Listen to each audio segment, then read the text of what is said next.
Kembali ke surau, kembali ke surau, kembalilah belajar Al-Quran dan istiadat masih dahbana. Kembali ke surau. Assalamualaikum warahmatullahi wabarakatuh. Alhamdulillah allazi arsala rasulahu bil huda wa dinil haq liyuzhirahu 'alad dini kullihi wa kafa billahi syahida. Asyhadu an la ilaha illallah wahdahu la syarikalah wa asyhadu anna Muhammadan abduhu wa rasuluhu la nabiyya ba'dah. Alhaakumut takasur hatta zurtumul maqabir. Kalla sawfa ta'lamun summa kalla sawfa ta'lamun.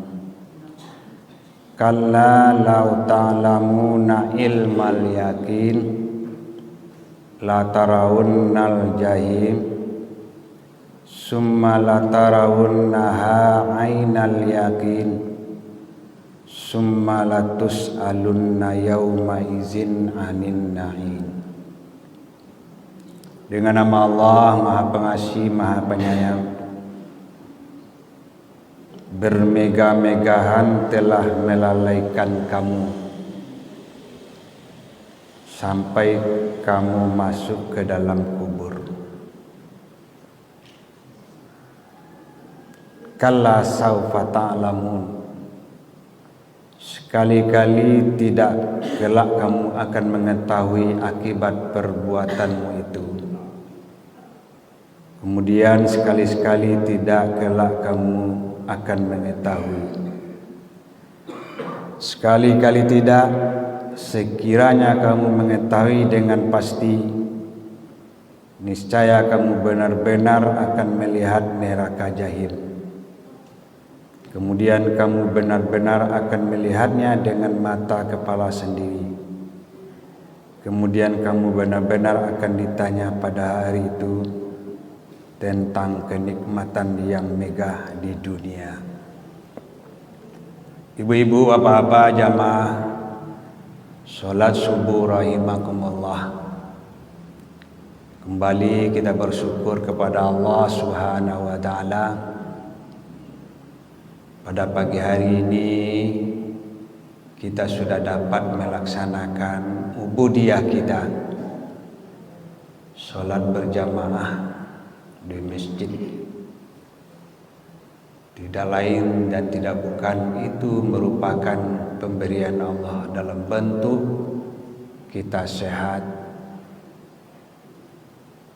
kita orang-orang yang beriman, orang-orang beriman sehat. Mudah-mudahan apa yang kita kerjakan dibalasi oleh Allah, amin ya rabbal alamin. Salawat dan salam kepada Nabi kita Muhammad sallallahu alaihi wasallam. Allahumma salli ala Muhammad wa ala alihi wa sahbihi ajmain. Ibu-ibu, bapak-bapak, Nabi kita Muhammad sallallahu alaihi wasallam sangat-sangat mencintai umatnya. Nabi itu cinta dengan umatnya, ya. Sehingga ia sering didengar oleh Siti Aisyah, Rasulullah itu sering mengucapkan ummati, ummati, ummati. Ibu-ibu, bapak-bapak, ketika Rasulullah menyampaikan sesuatu kepada Abu Bakar, ya Abu Bakar, aku rindu, aku cinta, aku ingin bertemu dengan saudara-saudaraku. Mendengar pertanyaan itu, Mendengar ucapan itu tercengang Abu Bakar. Kenapa ya Rasulullah? Kenapa kalimat itu yang engkau sampaikan kepadaku? Tidakkah aku ini, kata Abu Bakar, kami ini adalah saudara-saudara. Kan kami saudara ya Rasulullah. Apa kata Rasulullah? Ibu-ibu, bapak-bapak, tidak, bukan. Engkau adalah sahabat-sahabatku. Yang ada ini, yang hidup ini adalah sahabat-sahabatku, bukan saudaraku. Kalau begitu ya Rasulullah, siapa saudara engkau? Saudara-saudaraku adalah orang yang beriman denganku, tapi tidak pernah bertemu, tidak semasa denganku, kata Rasulullah. Asyhadu ibu bapak yang beriman kepada Nabi tapi tidak hidup semasa pada Nabi. Saya itu awak.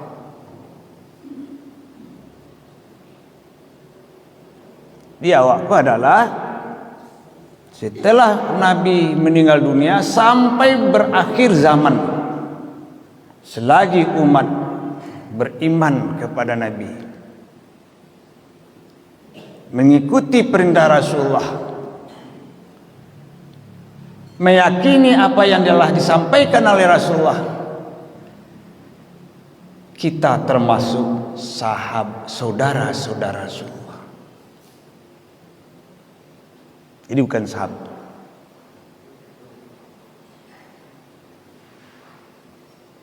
Kenapa begitu, kata Abu Bakar kepada Rasulullah SAW? Ada beberapa yang aku khawatirkan terhadap saudara-saudaraku. Nabi khawatir terhadap kita. Bingung, bercampur khawatir, bercampur ba'alah saudara-saudaraku ini nantinya. Ada 3 macam. Pertama, ibu-ibu, bapak-bapak, Nabi khawatir kepada saudaranya, kepada umatnya kita ini, kalau tidak melaksanakan sholat,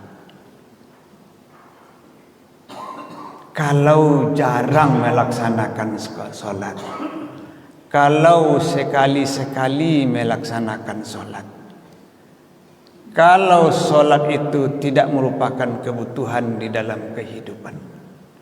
Ini yang dirisaukan oleh Rasulullah. Ini pula lah yang selalu sering didengar oleh Siti Aisyah. Rasulullah mengucapkan, ummati, ummati, ummati.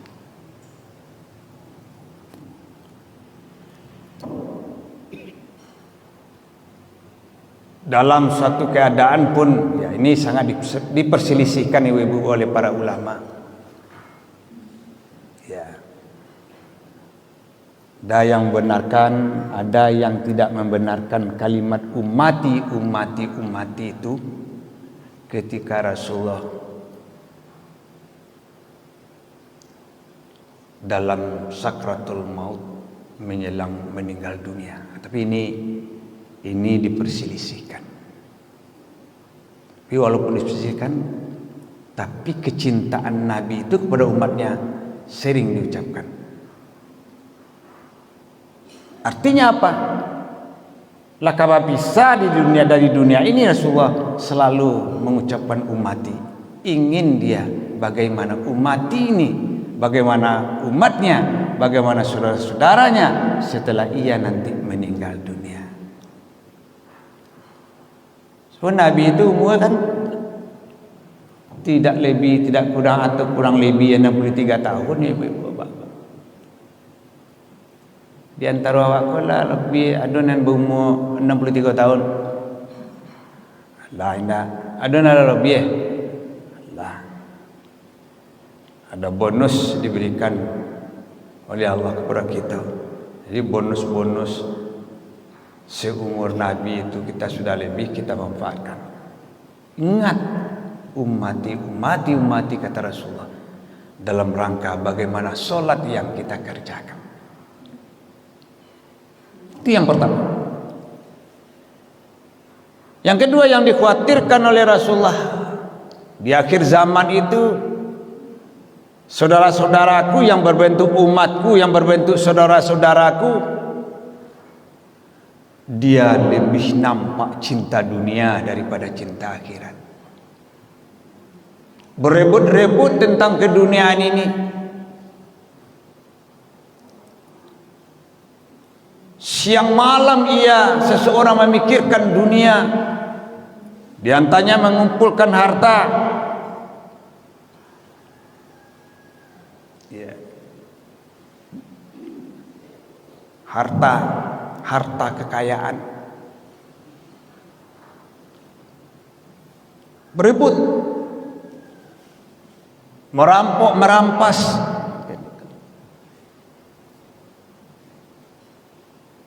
Mengambil hak orang lain.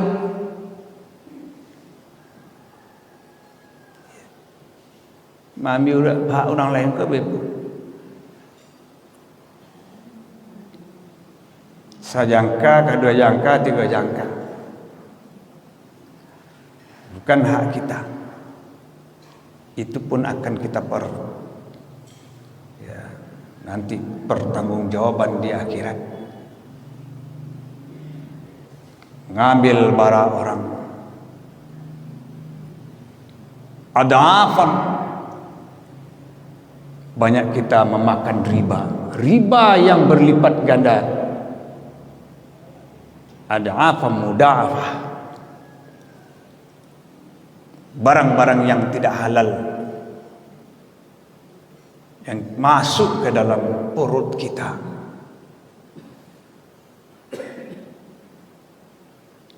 Tidak jelas halal dan sahnya. Ini yang dikhawatirkan oleh Rasulullah pada akhir zaman.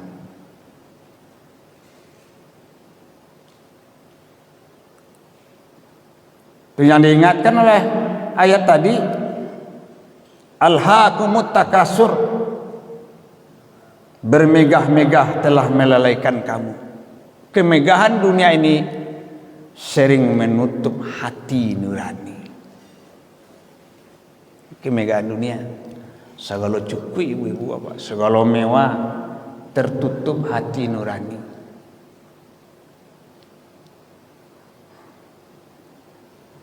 Salat itu tidak merupakan kepentingan di dalam kehidupan. Ini salah satu tertutup hati nurani.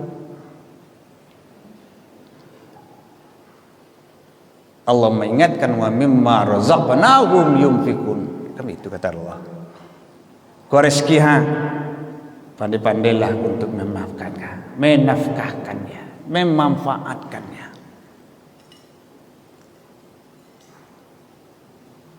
Diberi rezeki oleh Allah ibu bapak. Kalau pedagang banyak labo dia gede Tuhan. Kalau petani pertanian berhasil. Kalau kasawa dia gede Tuhan sampai sanisap hasil sawawa. 3 tumpak sawawa, 3 tampe per tahun itu setelah panen kita kumpulkan. Lah wajib awak mengeluarkan zakat.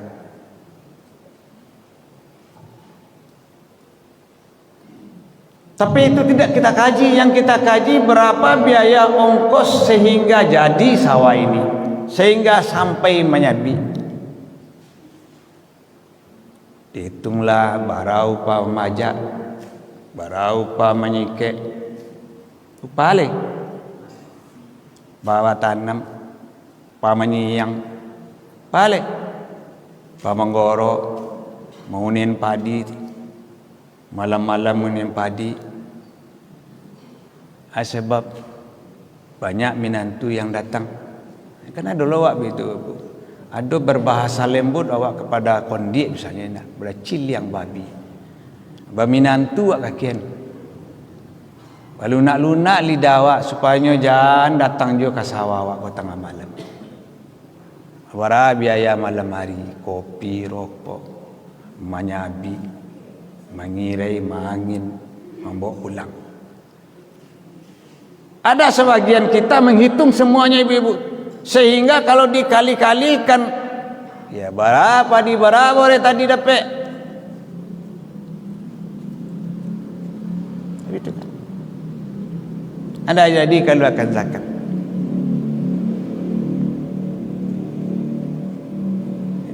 Jadi kalau akan zakat. Zakat itu tidak banyak, ibu, hanya 2,5%.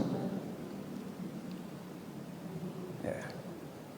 Do yang 5%, do yang 10%. Kalau bondanya bonda langit, lihat tahu artinya bonda langit. Bisa awak jadikan sawah itu kalau mulai hujan. Kan enggak payah tu kan menunggu hari hujan, tapi diagi hujan oleh Allah, diagi oleh Allah. Menjadi sawah tadi, padi tadi sampai senisab 1.000 suke, 10 gantang. Ada yang mengatakan 800 sudah wajib. Adolo sawah tu ya banda, lai banda tang ayah. Cukup ayahnya saban saat. Beda zakatnya. Kalau banda-banda hujan ya sampai sinsap 5% kalau haji. Kalau nyo banda-banda ayah batang ayah 10%. Tapi tidak kita keluarkan. Sementara kalau kita tidak mengeluarkan yang kita makan hak orang. Ya. Hak orang nanti makan dia. Pada tahun depan ya kasawala tahun depan balik. Enak. Ya. Kadang-kadang wak diuji deh Tuhan, tak menjadi padi wak dulu. Baru masuk ke dalam sawah hari panen. Rugi. Harusnya kita bertanya kepada diri kita, ibu-ibu bapak-bapak. Nan salah dia. Sampai orang pertanyakan, mungkin ambo tidak mengeluarkan zakat pada tahun lalu karena sudah wajib berzakat.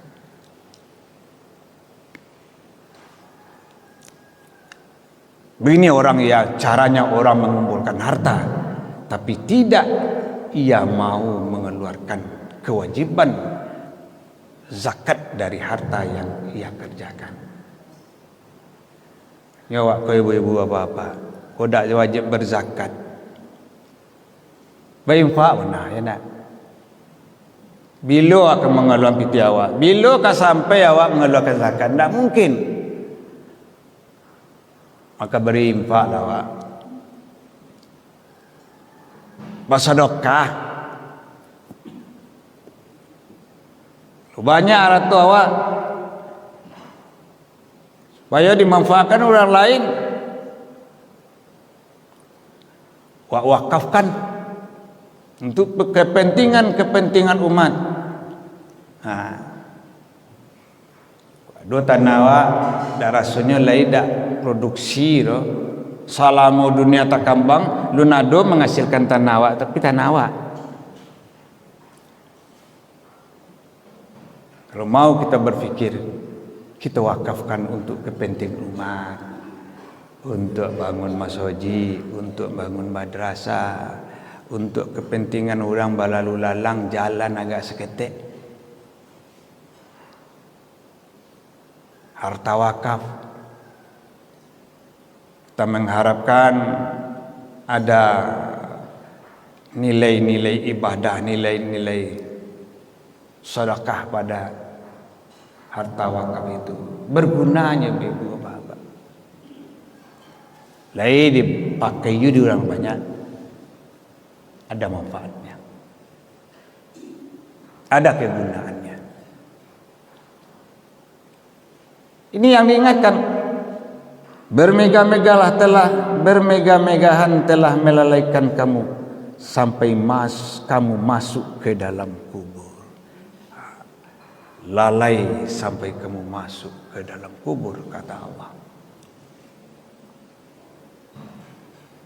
Jadi manfaatkan harta itu. Ini yang dirusuhkan oleh Rasulullah. Kita sahabatnya di akhir-akhir zaman lalai terhadap harta kita, lalai. Manfaatkan, gunakan. Ayat lain,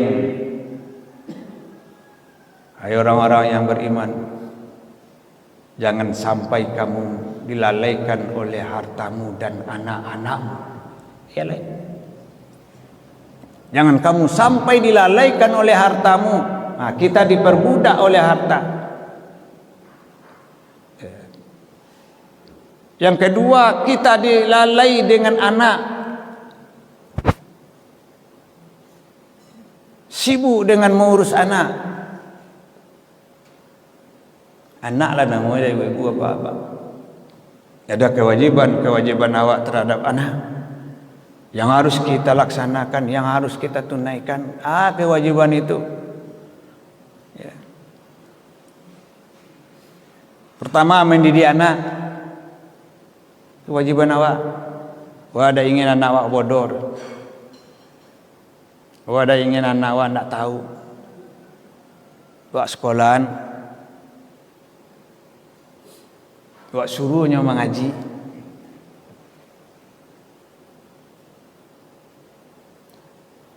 Itu kewajiban orang tua. Suruh anak sholat, kewajiban orang tua. Dia mengaji ibu-ibu apa-apa. Sekolah pagi, mengaji malam. Akhirnya agak barik ibu-ibu apa-apa. Sekolah tu pagi tu kini, siang hari sekolah tu alah sampai jam 4 sore. Sehingga awak, anak-anak awak sedikit kesempatan waktunya untuk mengaji ke surau. Awak sebagai orang tua lengah lah ibu, biarlah. Lapone emang. Awak nak boleh menyerah tentang hal itu. Awak harus upayakan sekolah yo anak yo mengaji. Jangan hanya sekolah saja ibu. Mengaji ke surau, solat. Sebab praktek-praktek solat itu ketika anak mengaji di surau. Ya nak? Kalau di sekolah ada ilmu yang diberikan, tapi prakteknya sedikit kesempatan. Tapi kalau mengaji di surau, ibu apa-apa, mengaji di masjid, itu kewajiban orang tua untuk. Kewajiban orang tua membiayai anak loleh. Biaya anak awak sekolah, harusnya itu loh biaya anak awak mengaji. Kini kan tak, kalau biaya sekolah dak kayu janjang dikopiangkan itu kan. Untungnya jonjang tu kini dah dodol itu. Artinya pitua itu harus diusahakan, kan begitu. Harus didapatkan untuk biaya sekolah. Tapi kalau untuk biaya mengaji, diabaikan begitu sajalah dulu. Kok laya do nanti dia kalau dak tu baju. Kewajiban kita seorang tua dak boleh seperti ibu-ibu. Penting keduanya. Oleh masalah mengaji ke surau. Maja anak-anak kete-kete awak supaya dia dapat pelajaran-pelajaran Islam. Bisa membaca ayat dengan baik. Ketika dibaca ayat itu tahu makhribnya, tahu tajwidnya, tahu panjangnya, tahu pendeknya. Anak-anak ini susah. Dan kurangnya panjang pendek itu. Payah kami melatih ketika kita melaksanakan tahfiz. Payah melatih. Yang penting bisanya membaca kecilnya. tapi panjang pendek tasadia dongong, bari di hati, bari di bawah, bari di depan, itu kadang-kadang kurang diperhatikan. Di mana dapetnya ti ibu-ibu? Dapetnya ketika nyo mengaji. Nah, itulah tanggung jawab guru surau, guru mengaji. Tidak hanya sekedar membaca lancar, tapi makhrij, tajwid. Itu kewajiban. Kewajiban kita sebagai seorang muslim. Kalau anak, kewajiban kepada orang.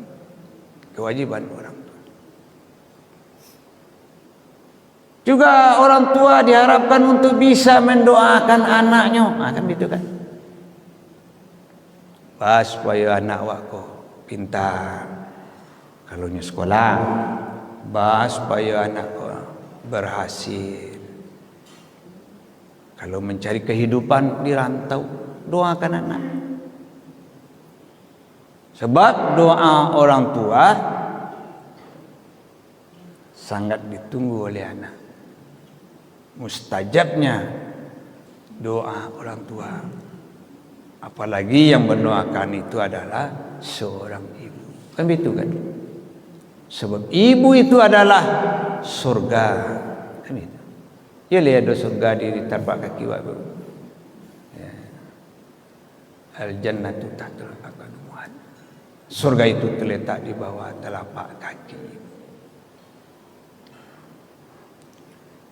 Ibu-ibu, bapak-bapak, inilah ya, yang dikhawatirkan oleh Rasulullah di akhir zaman itu tentang sholat, tentang harta. Berpandai-pandailah ibu-ibu, bapak-bapak, mencari peluang untuk bisa sempurna sholat kita itu. Jangan ditinggalkan, jangan dilalaikan. Berpandai-pandai kita mencari peluang, menghitung-hitung harta. Untuk apa harta itu diberikan oleh Allah? Mari kita nafkahkan untuk diri kita, untuk ibadah kita, untuk melaksanakan kewajiban-kewajiban kita. Baik kewajiban kita terhadap keluarga, apalagi kewajiban kita terhadap Allah Subhanahu wa taala.